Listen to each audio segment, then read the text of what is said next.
민주파출소 제보 및 주요 대응 현안 브리핑을 시작하겠습니다. 이번 주 민주파출소 제보 현황을 먼저 보고드립니다. 4월 18일 09시 기준으로 이번 주에는 7,340명이 방문하였고 2,978건의 제보가 접수되었습니다.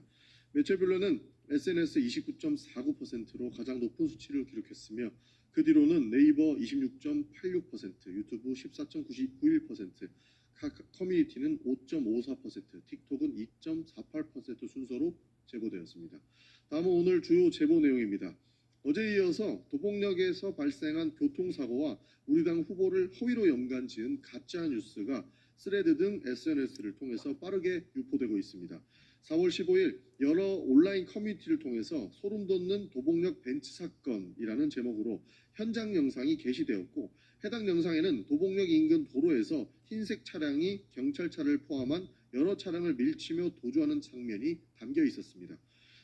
이에 대해 온라인상에서는 누군가 감추려는 것이 아니냐는 의심의 목소리가 확산되더니 4월 16일 경부터는 SNS를 통해 해당 사건의 가해자가 민주당 후보의 아들이라는 허위사실로 왜곡되어 빠르게 퍼지기 시작했습니다. 하지만 이 부분은 명백한 허위사실로 이재명 경선 캠프에서도 해당 내용을 대해 고발을 마쳤으며 우리 위원회 또한 해당 허위사실에 대해 단호하고 강력하게 대응할 것임을 밝힙니다. 또한 경찰과 민주당이 공모하여 총선 결과를 조작하고 이태원 참사를 일으켰다는 음모론이 유포되고 있다는 제보가 있었습니다.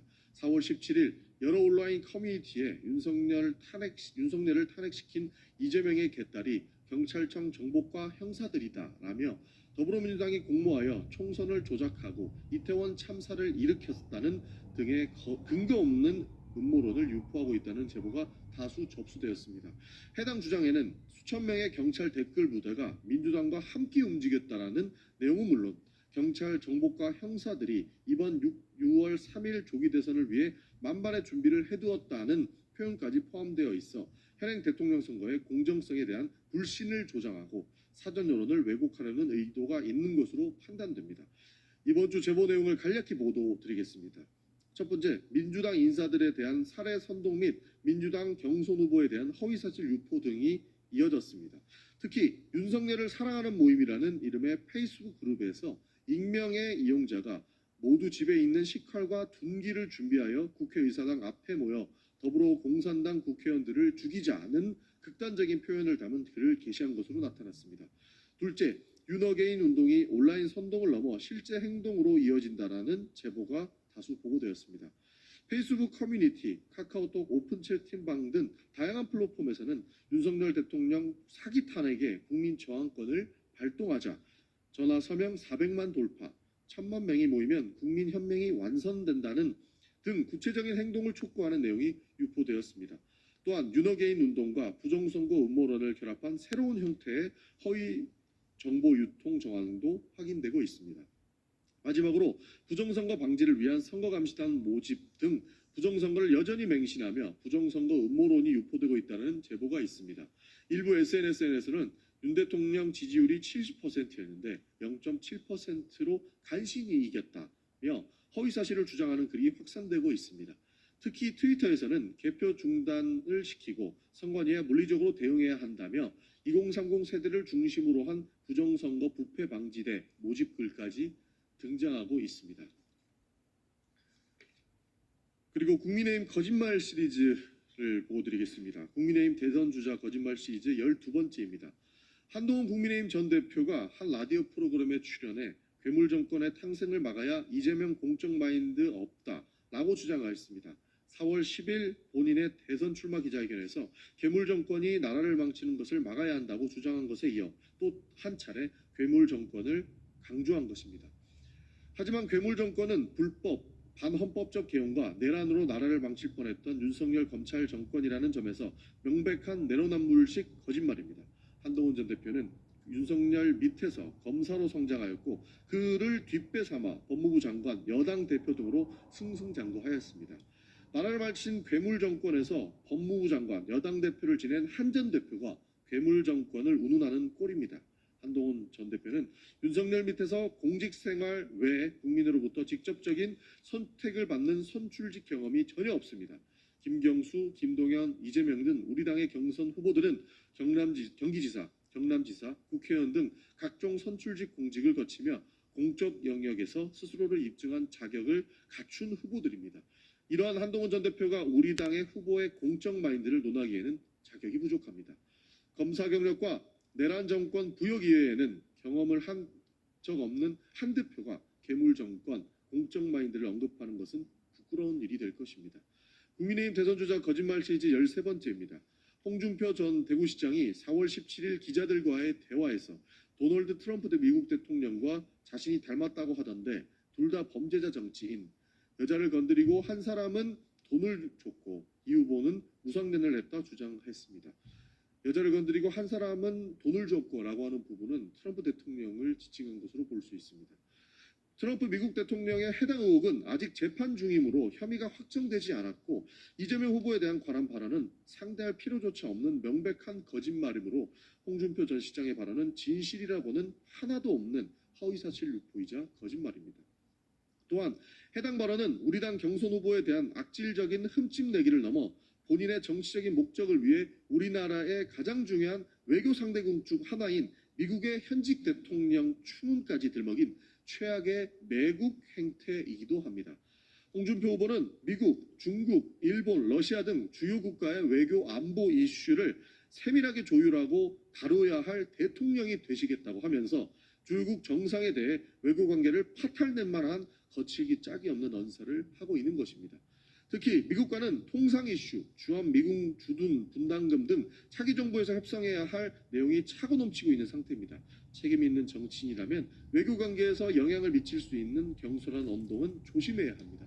언제까지 홍준표 후보가 물가에 내놓은 아이처럼 행동할지 걱정입니다. 다음은 주요 대응 현황을 말씀드리겠습니다. 주요 대응 현황은 김동아 허위조작 감시단의 단장님께서 말씀해 주시겠습니다.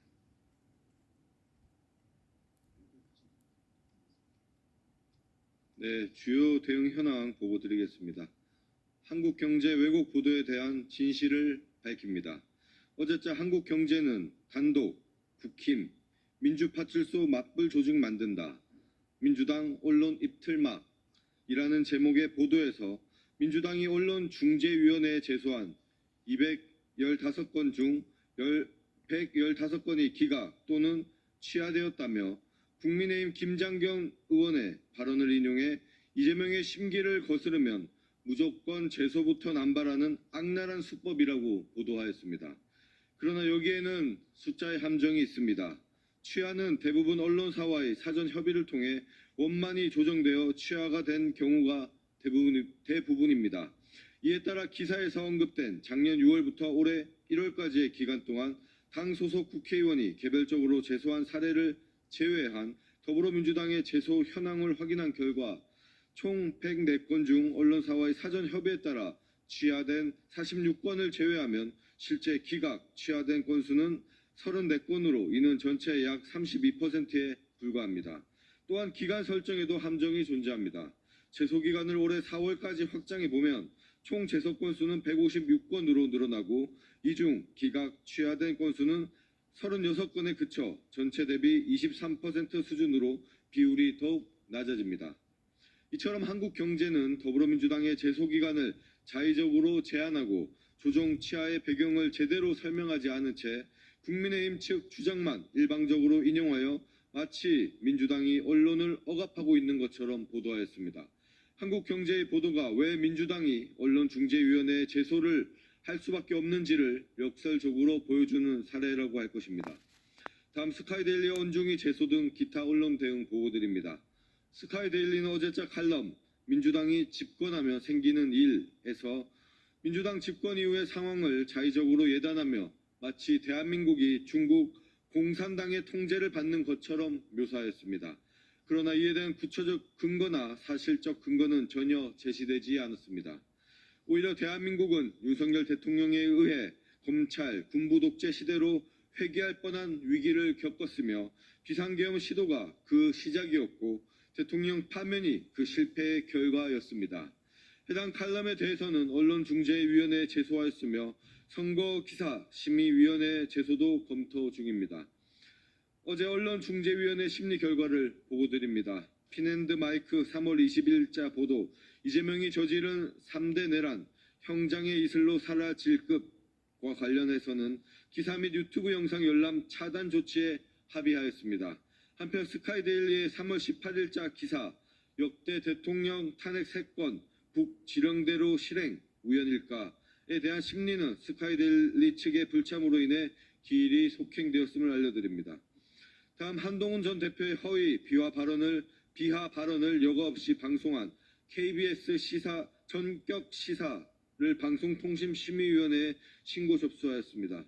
4월 17일 KBS 1라디오 전격 시사 프로그램에 출연한 국민의힘 한동훈 전 대표는 이재명 대표는 공적 마인드가 없는 사람이다. 법화 같은 것도 갖다 쓰고 그게 반복돼 왔죠. 이재명 후보가 가져올 미래, 그리고 이 사람이 가져올 괴물 정권이 우리 국민들의 삶을 얼마나 고단하게 할 것인지, 피곤하게 할 것인지는 너무 보여요. 저는 이분이 거의 1984년에 나오는 전체주의를 연상시킬 만한 이 정치를 할 거라고 생각해요. 라는 등 더불어민주당 이재명 대표 선거 예비 후보에 대해 허위사실을 유포하고 비하하는 발언을 하였습니다. 이는 일방적인 억측이며 방송은 타인과 단체 명예를 훼손하여서는 아니 되는 방송심의규정 제20조를 위반한 것입니다. 국민소통위원회는 이를 심각하게 받아들여 방송통신심의위원회에 신고 접수하였음을 알려드립니다. 다음, 스카이데일리와 더 퍼블릭 유튜브 채널 등에 대한 대응 보고입니다. 선거 기간 동안 언론사 운영 유튜브 채널의 허위, 비방성 콘텐츠가 증가함에 따라 모니터링 역량을 강화하고 있습니다. 현재 스카이데일리와 더 퍼블릭 유튜브 채널을 집중 모니터링하고 있으며 각 채널에서 확인된 3건의 허위, 비방 영상에 대해 구글에 신고 조치를 완료하였으며 언론중재위원회 제소도 진행할 예정임을 알려드립니다. 다음, 페이스북 등 SNS 플랫폼에 대한 대응 보고드립니다. 이재명 응원합니다 라는 명칭의 페이스북 계정은 겉보기에는 이재명 후보를 지지하는 계정처럼 보였으나 실제로는 이 후보를 비방하는 콘텐츠를 다수 게시해온 것으로 확인되었습니다. 이에 관련 플랫폼 측의 협조로 해당 계정이 더 이상 활동하지 않도록 조치되었음을 알려드립니다. 향후 각종 SNS 플랫폼에 대한 지속적인 모니터링을 통해 김동연, 김경수 후보 등 민주당 경선 후보들에 대한 허위 비방 콘텐츠에 대해서도 강력히 대응해 나가겠습니다. 이상입니다.